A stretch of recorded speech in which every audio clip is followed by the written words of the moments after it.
Okay, so what is up, PlayStation Nation? I'm Sean Fox at PlayStation News Now, your source of news, rumor, reviews, and video game discussion. Basically, everything PlayStation. It is Thursday, October day 8.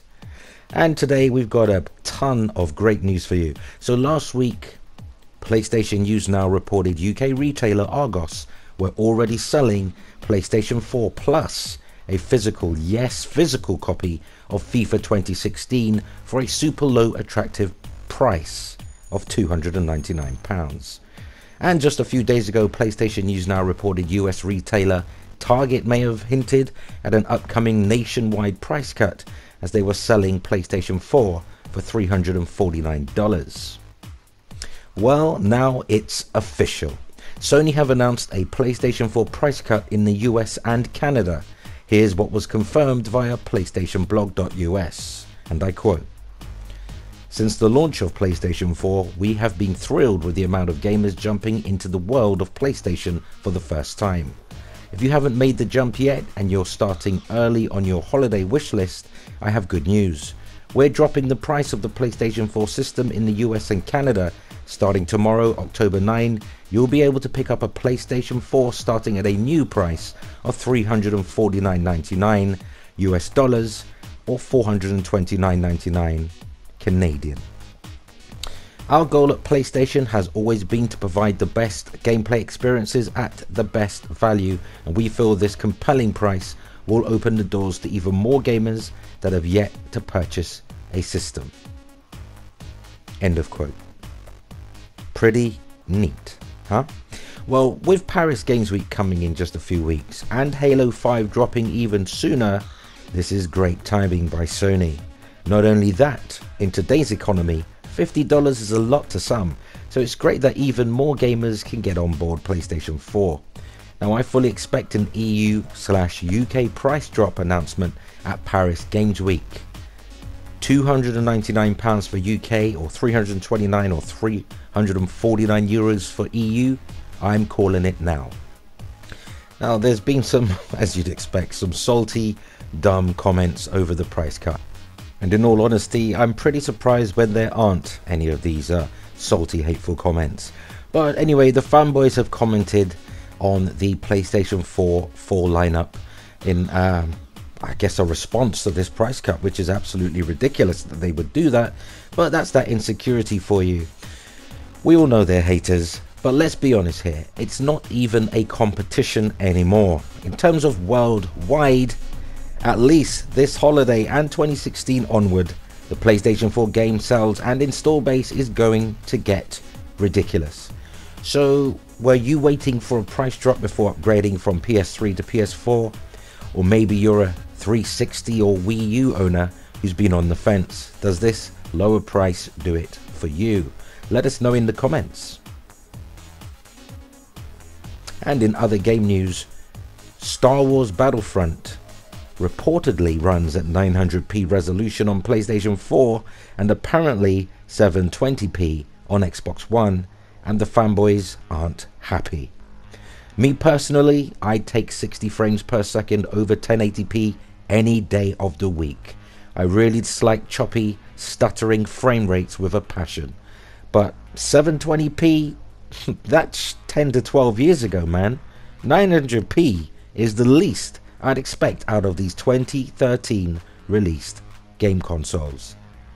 So since this news broke, there's been a lot of crying and crowing and deflection onto PS4 owners.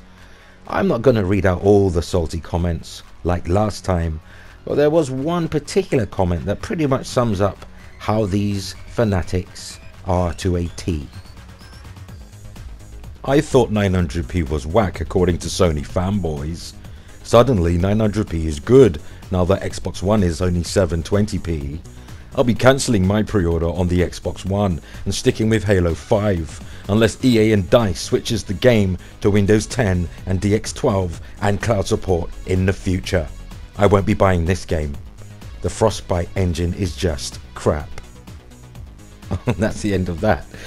Wow, just wow. Is Frostbite really just crap? Or did Microsoft crap out on the Xbox One RAM architecture? No point blaming developers and their engines for Microsoft's mistakes. PC version uses Frostbite and it's singing on capable PC hardware, so you can't blame the developers or their engine.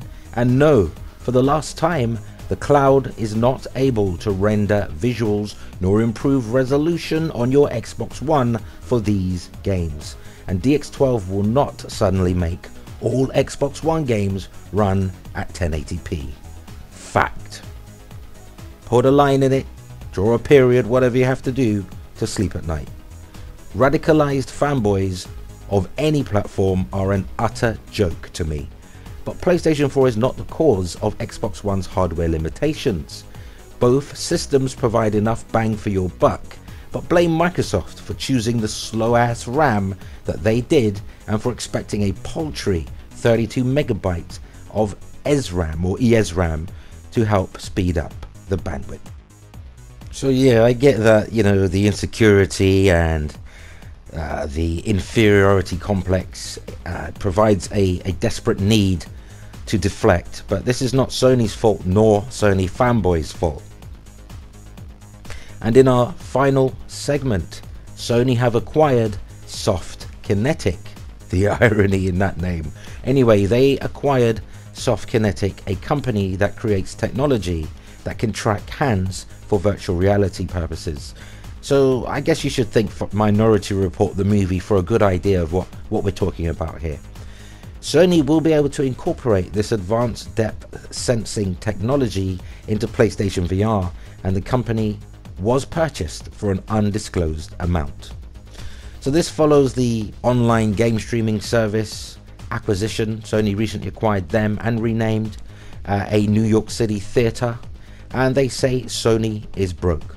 Also, we all know Sony skipped Gamescom earlier in the year, but don't worry, as it's planning a similarly scaled press conference for Paris Games Week a little later in the month.